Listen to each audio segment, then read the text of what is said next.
Aristóteles, 384-322a.c. A sabedoria começa pela compreensão. O desse mesmo Aristóteles nasceu por volta de 384 a.c. Embora poucos saiba a respeito de sua mãe, o pai dele era médico na corte do rei macedônio Amintazei. A conexão e a filiação à corte macedônia continuaria a manter um papel importante na vida dele. O pai e a mãe de Aristóteles morreram quando ele ainda era jovem. Com 17 anos seu tutor o enviou para Atenas em busca de uma educação superior. Foi em Atenas que ele ingressou na academia, permanecendo lá pelos próximos 20 anos como aluno e colega de Platão. Quando Platão morreu em 347 a.c., muitos acreditaram que Aristóteles assumiria o lugar dele como diretor da academia. Naquele momento, porém, como já discordava de diversos pontos do trabalho de Platão, por exemplo, discordava da teoria das formas, ele não foi convidado para o cargo. Em 338 a.c. ele retornou à Macedônia e começou a trabalhar como tutor do filho do rei Filipe, que tinha 13 anos e viria a ser chamado de Alexandre o Grande. Quando em 335 a.c. Alexandre tornou-se rei e conquistou Atenas, Aristóteles voltou para lá.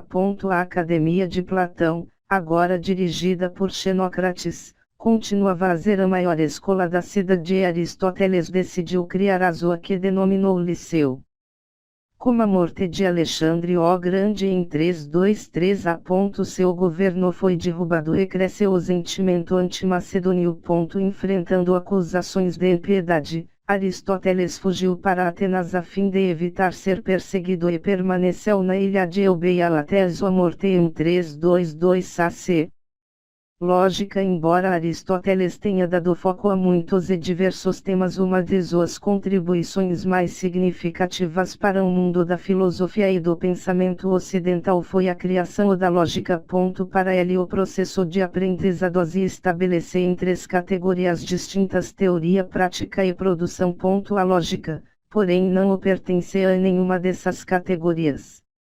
Em vez disso, a lógica era um instrumento utilizado para obter conhecimento, tornando-se dessa forma o primeiro passo do processo de aprendizado.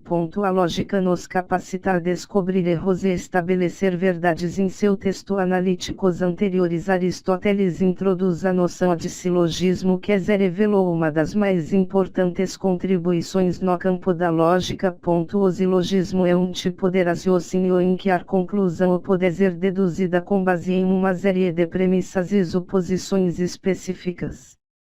Por exemplo, todas as pessoas gregas são humanas. Todos os humanos são mortais. Sendo assim, todos os gregos são mortais. Para explicar melhor o que é um silogismo, o raciocínio pode ser sintetizado da seguinte maneira: se todo é todo és, então todo és. Os silogismos são estruturados com três proposições. As duas primeiras são as premissas. A última é a conclusão. As premissas podem ser universais, usam palavras como tudo, todos ou nenhum, ou particulares, por exemplo usando a palavra alguns, e ainda afirmativas ou negativas. Ele então se propôs a criar um conjunto de regras a fim de produzir uma inferência válida. Um exemplo clássico é este: pelo menos uma premissa tem de ser universal. Pelo menos uma premissa tem de ser afirmativa. Se uma das premissas for negativa, a conclusão será negativa. Por exemplo, nenhum cachorro é pássaro. Papagaios são pássaros. Sendo assim, nenhum cachorro é papagaio. Aristóteles considerou que três regras se aplicavam a todos os pensamentos válidos. A lei da identidade. Essa lei afirma que Xexes permanece verdade. Porque tem certas características. Uma árvore é uma árvore porque podemos ver suas folhas, seu tronco, seus galhos e assim por diante. Uma árvore não tem outra identidade do que a de uma árvore. Dessa forma, tudo que existe tem suas próprias características verdadeiras para si mesmo. 2. A lei da não contradição. Essa lei afirma que não pode ser que se não ser que simultaneamente. Uma afirmação não pode ser verdadeira e falsa no mesmo momento. Se isso acontecer surge uma contradição. Se você disser que alimentou o gato ontem e depois afirmar que não alimentou o gato ontem, há aqui uma contradição. 3. A lei do terceiro excluído. Essa lei define que uma afirmação é verdadeira ou falsa, não pode haver meio termo. Também determina que algo é verdadeiro ou falso. Se você diz que seu cabelo é loiro, essa afirmação é verdadeira ou falsa. No entanto, filósofos e matemáticos mais recentes discutem essa lei. Metafísica. Aristóteles rejeitou a teoria das formas de Platão. Sua resposta para compreender a natureza do ser foi a metafísica, embora ele nunca tenha usado essa palavra, preferindo chamá-la de filosofia primeira.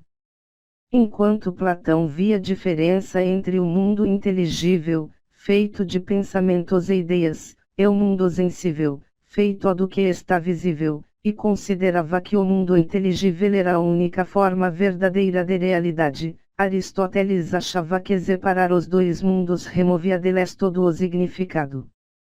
Em vez disso, Aristóteles acreditava que o mundo era feito de substâncias que podiam ser tanto forma quanto matéria ou ambos, e que a inteligibilidade estava presente em todas as coisas e em todos os seres.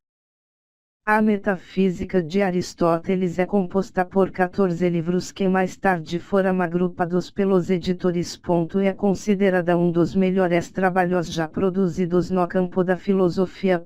Aristóteles acreditava que o conhecimento era constituído de verdades específicas que a pessoa conquistava com a experiência, bem como das verdades derivadas da ciência e da arte.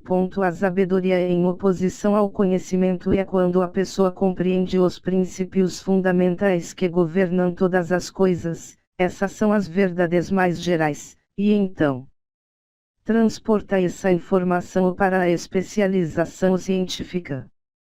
Aristóteles divide em 4 as causas dos seres como são. 1. A causa material explica do que algo é feito. 2. A causa formal explica qual forma algo assume. 3. A causa eficiente explica o processo de como algo vem fazer. 4. A causa final explica o propósito a que algo serve. Enquanto as outras ciências podem estudar as razões das manifestações particulares dos seres, por exemplo, um biólogo estuda o humano no que se refere a ser um organismo, e o psicólogo estuda o humano como o ser com consciência. A metafísica examina em primeiro lugar a razão da existência do ser. Por isso costuma ser descrita como o estudo do ser quaser, qua em latim para enquanto. Virtude. Outro trabalho de Aristóteles que causou grande impacto foi Ética. De acordo com ele, o propósito da ética é descobrir o propósito da vida. Aristóteles percebeu que a felicidade é o bem supremo e o fim perseguido por todos.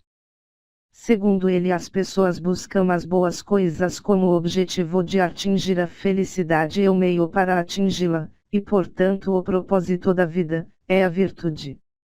A virtude exige simultaneamente escolha e hábito.